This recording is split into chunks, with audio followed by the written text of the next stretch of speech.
അസ്സലാമു അലൈക്കും വറഹ്മത്തുള്ളാഹി വബറകാതുഹു. ഹബീബായ റസൂലുള്ളാഹി സ്വല്ലല്ലാഹു അലൈഹി വസല്ലമ തങ്ങളുടെ പേരിൽ ധാരാളം സ്വലാത്ത് ചൊല്ലുക.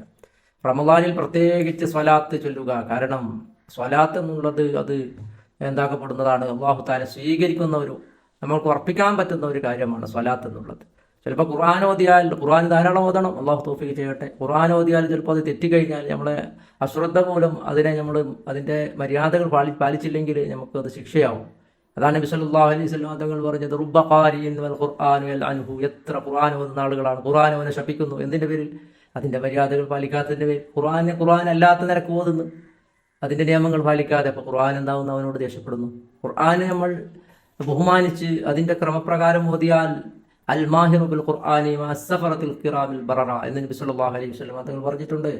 ഖുർആന് നന്നായിട്ട് ഓതാൻ പഠിച്ചവൻ, അവൻ ഓതുന്നവൻ എന്താണ്? അവൻ മലക്കുകളുടെ കൂട്ടത്തിൽ ഏറ്റവും, അതായത് ലൗഹുൽ മഹ്ഫൂദിൽ നിന്ന് പകർത്തി എഴുതാൻ കഴിവുള്ള ആ മലക്കുകളോട് കൂടെയാണ് അവൻ്റെ സ്ഥാനം. അവ എത്ര സ്ഥാനമായി, മലക്കുകളുടെ കൂട്ടത്തിൽ ഏറ്റവും ടോപ്പിലുള്ള ആളുകളാണ് അവരോട് കൂടെയാണ്.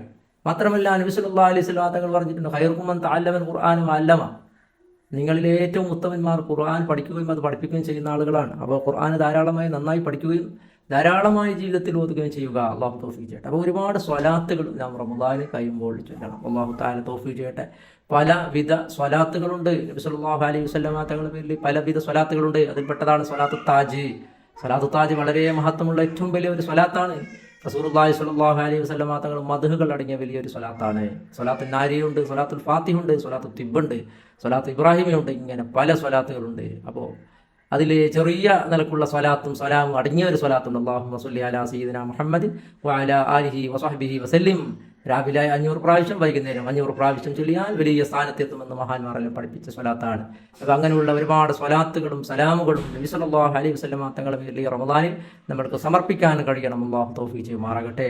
വെള്ളിയാഴ്ച രാവിലെ ധാരാളം നാം സ്വലാത്ത് ചൊല്ലണം. അല്ലാഹു തൗഫീഖ് ചെയ്യുമാറാകട്ടെ. സ്വലാത്തുകൾ ചൊല്ലിക്കൊണ്ട് റസൂലുള്ളാഹിയുടെ ശുപാർശ, റസൂലുള്ളാഹി സ്വല്ലല്ലാഹു അലൈഹി വസല്ലം തങ്ങളുടെ സ്നേഹം സമ്പാദിച്ചവരിൽ, ഒരുപാട് തവണ സ്വപ്നത്തിൽ കാണുന്നവരിൽ അല്ലാഹു തആല നമ്മളെ പെടുത്തി പെരുമാറട്ടെ. സ്വപ്നത്തിൽ മാത്രമല്ല, ഉണർവിൽ തന്നെ കാണാൻ അല്ലാഹു ഭാഗ്യം നൽകട്ടെ. അവിടുത്തെ സിയാറത്ത് ചെയ്യുവാനും ഹജ്ജും ഉംറക്കും അല്ലാഹു തആല ധാരാളം പ്രാവശ്യം നമ്മൾക്ക് തൗഫീഖ് ചെയ്യുമാറാകട്ടെ. അപ്പോൾ റമദാനിൽ ഇങ്ങനെയുള്ള ദുആകൾ, ഹജ്ജും ഉംറക്കും അതുപോലെ തന്നെ റസൂലുള്ളാഹിനെ കാണാനും റൗള ശരീഫ് കാണാനും ഇതിനൊക്കെയുള്ള ദുആകൾ അധികരിപ്പിക്കണം. റമദാനിൽ ദുആക്ക് ഉത്തരം കിട്ടുന്ന പല സമയങ്ങളുണ്ട്. നോമ്പ് തുറയുടെ സമയം, നോമ്പ് തുറന്ന ഉടനെയുള്ള സമയം, അങ്ങനെയുള്ള ഒരുപാട് സമയം, റമദാനിൻ്റെ രാത്രികൾ, അതുപോലെ തന്നെ ഒരുപാട് സമയങ്ങളുണ്ട്. വെള്ളിയാഴ്ച രാവിലെ രാത്രി ഒരു സമയമുണ്ട്, പിന്നെ രാത്രിയുണ്ട് ഒരു സമയം, പകലൊരു സമയമുണ്ട് വെള്ളിയാഴ്ച. അപ്പോൾ അതെല്ലാം നാം ഉപയോഗപ്പെടുത്തണം. ഫർദ് നിസ്കാരത്തിൻ്റെ ഉടനെയുള്ള പ്രാർത്ഥനയ്ക്ക് ഉത്തരമുണ്ട്. ബാങ്കിൻ്റെയും ഇഖാമത്തിൻ്റെയും ഇടയിലുള്ള ദുആക്ക് ഉത്തരമുണ്ട്. അപ്പോൾ സുജൂദിൽ ദ്വാരക്കുന്ന ദുആക്ക് ഉത്തരമുണ്ട്. ഇങ്ങനെ ദുആക്ക് ഉത്തരം കിട്ടുന്ന സമയങ്ങൾ ഉപയോഗിച്ചുകൊണ്ട് നമ്മൾക്ക് ഈ ലോകത്തും പരലോകത്തും കിട്ടാവുന്ന എന്തെല്ലാം നേട്ടങ്ങളുണ്ടോ അതെല്ലാം അല്ലാഹുവിൽ നിന്ന് നമ്മൾ എന്താവണം, കരസ്ഥമാക്കണം. അല്ലാഹു തൗഫീഖ് ചെയ്യുമാറാകട്ടെ. അസ്സലാമു അലൈക്കും വറഹ്മത്തുള്ളാഹി വബറകാതുഹു.